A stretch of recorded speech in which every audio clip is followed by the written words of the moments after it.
Side खबरों के लिए सब्सक्राइब करें फ्लेम मीडिया और उसके बाद बेल आइकन को प्रेस करें ताकि सबसे पहले आपको मिले एक्सक्लूसिव खबरें।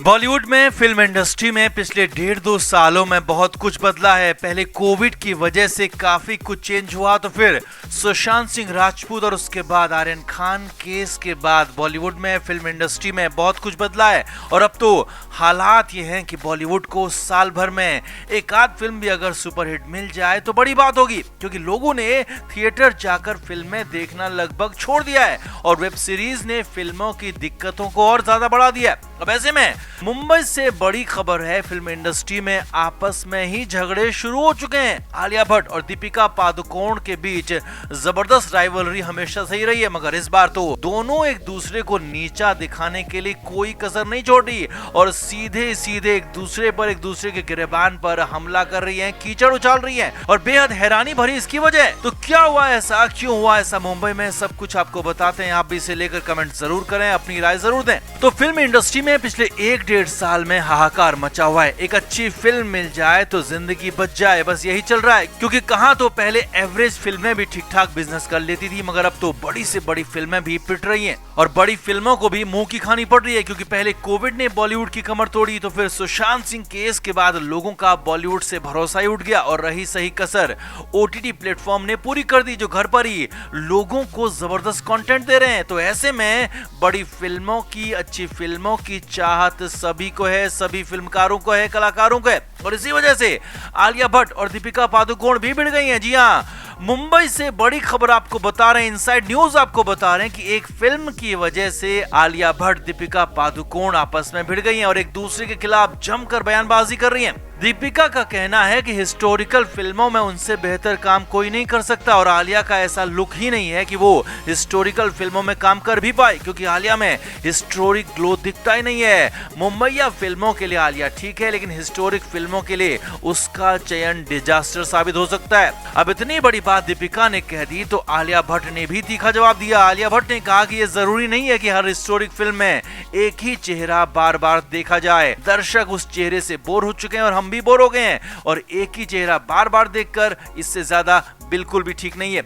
आलिया ने कहा कि दीपिका पादुकोण अब पुराने दौर की बात हो चुकी है, वो आंटीज में आ चुकी है और अब नया जमाना है, ये हमारा जमाना है। ये सारी की सारी बातें दीपिका पादुकोण और आलिया भट्ट के बीच हुई हैं और इसकी वजह है फिल्म बैजू बावरा। जी हां, संजय लीला भंसाली लंबे समय से बैजू बावरा फिल्म को लेकर प्लानिंग कर रहे हैं और अब गंगूबाई कठियावाड़ी फिल्म के बाद भंसाली बैजू बावरा पर काम आगे बढ़ाने वाले हैं।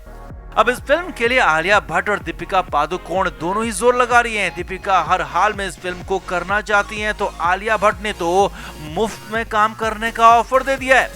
आलिया भट्ट गंगूबाई फिल्म में भी मुफ्त में ही काम कर रही है और बैजू बावरा में भी भंसाली के साथ काम करने के लिए मुफ्त में काम करने की इच्छा जता दी है। अब हालात ये हैं कि इस फिल्म के लिए आलिया भट्ट और दीपिका पादुकोण खुलेआम एक दूसरे पर कीचड़ उछाल रही हैं, एक दूसरे को बुरा भला कह रही हैं, एक दूसरे को नीचा दिखा रही हैं, क्योंकि दोनों ही जानती हैं कि भंसाली की हिस्टोरिक फिल्म है तो हिट तो होगी ही और साथ ही साथ कल्ट क्लासिक भी हो सकती है। अब इसीलिए बॉलीवुड का हाल बेहाल है, तो ऐसे में इतनी बड़ी फिल्म को करना दोनों ही चाहती हैं और इसीलिए दोनों के बीच लड़ाई चल रही है। अब खबर यह भी है कि दीपिका पादुकोण ने इस फिल्म के लिए संजय लीला भंसाली से रणवीर सिंह के बराबर, यानी कि फिल्म में हीरो है रणवीर सिंह और उनके ही बराबर फीस मांगी है, जबकि आलिया भट्ट मुफ्त में काम करने को तैयार है। तो हो सकता है कि यहाँ पर आलिया भट्ट बाजी मार ले जाए, लेकिन दीपिका पादुकोण ने भी हथियार नहीं छोड़े हैं। लगातार बयानबाजी, हर तरीके से एक दूसरे को नीचा दिखाने की कोशिशें जारी हैं। अब हालांकि फिल्म को लेकर भंसाली को ही आखिरी फैसला लेना है, लेकिन इतना तय हो गया कि अब बॉलीवुड पहले जैसा नहीं रहा। अब यहाँ हर कोई खुद के लिए लड़ रहा है, दूसरे को नीचा दिखा रहा है, चाहे वो कोई भी क्यों ना हो। और ये बदलाव पिछले 1 से 1.5 साल में ही आया है। तो आपका इस पूरी फाइट पर क्या कहना है, बॉलीवुड की इस हालत पर क्या कहना है, बॉलीवुड के इस बदलाव पर क्या कहना है और क्या बॉलीवुड की हालत इससे भी बुरी हो सकती है? कमेंट करके आप भी जरूर बताएं, वीडियो को शेयर भी करें। तो आर्यन खान शुक्रवार को एनसीबी के पास पहुंचे थे हाजिरी लगाने और एक बार फिर से आर्यन से पूछताछ भी होनी थी, मगर आर्यन खान सिर्फ और सिर्फ 8 मिनट एनसीबी ऑफिस के अंदर रहे। जी हां, 8 मिनट में ही आर्यन खान को वापस भेज दिया गया उल्टे पैर। अब सूत्रों के मुताबिक आर्यन को कुछ कागजात, कुछ डॉक्यूमेंट्स लाने के लिए कहा गया था, लेकिन आर्यन खान वो लेकर नहीं पहुंचे और खबर है कि इसी के बाद तुरंत ही आर्यन को बैरंग वापस भेज दिया गया। यही नहीं, सूत्रों के मुताबिक आर्यन खान को एनसीबी की तरफ से डांट भी पड़ी, फटकार भी पड़ी, लेकिन इसके बाद जो हुआ वो हैरानी से भी परे था, हैरानी से भी आगे था।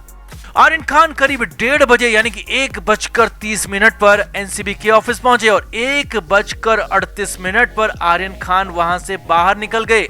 अब आर्यन खान वहां से निकलने के बाद सीधे घर नहीं गए। जी हाँ, परेशान आर्यन खान को लेकर बड़ी खबर है। सूत्रों के मुताबिक आर्यन खान घर जाने के बजाय मुंबई से रायगढ़ की तरफ निकल गए। जी हाँ, मुंबई से आर्यन रायगढ़ की तरफ निकले और साथ में उनके बॉडीगार्ड भी मौजूद थे। अब काफी देर तक आर्यन खान घर नहीं पहुंचे, जबकि मीडिया में खबर आ चुकी थी कि आर्यन खान को सिर्फ 8 मिनट की पूछताछ के बाद भेज दिया गया था। तो ऐसे में सूत्रों के मुताबिक गौरी खान की तरफ से बॉडीगार्ड को फोन किया गया और बॉडीगार्ड ने बताया कि वो रायगढ़ की तरफ निकले हैं और एनसीबी ऑफिस में सिर्फ 8 ही मिनट रहे, तो इसके बाद तुरंत वहां से निकल गए। जिसके बाद तो घर में मन्नत के अंदर गौरी खान के हाथ पैर फूल गए। गौरी खान को पता है कि आर्यन की मानसिक हालत ठीक नहीं है और कहीं ऐसा ना हो कि आर्यन किसी और बड़ी मुसीबत में फंस जाए, किसी और मुश्किल में आ जाए। इसी वजह से गौरी खान बेहद ज्यादा डर गई। सूत्रों के मुताबिक तुरंत ही गौरी खान ने बॉडीगार्ड को आदेश दिया कि तुरंत घर वापस लौटो, लेकिन इसके बाद भी आर्यन खान ने बात नहीं मानी, जिद पर अड़े रहे और आर्यन खान वापस नहीं लौटे।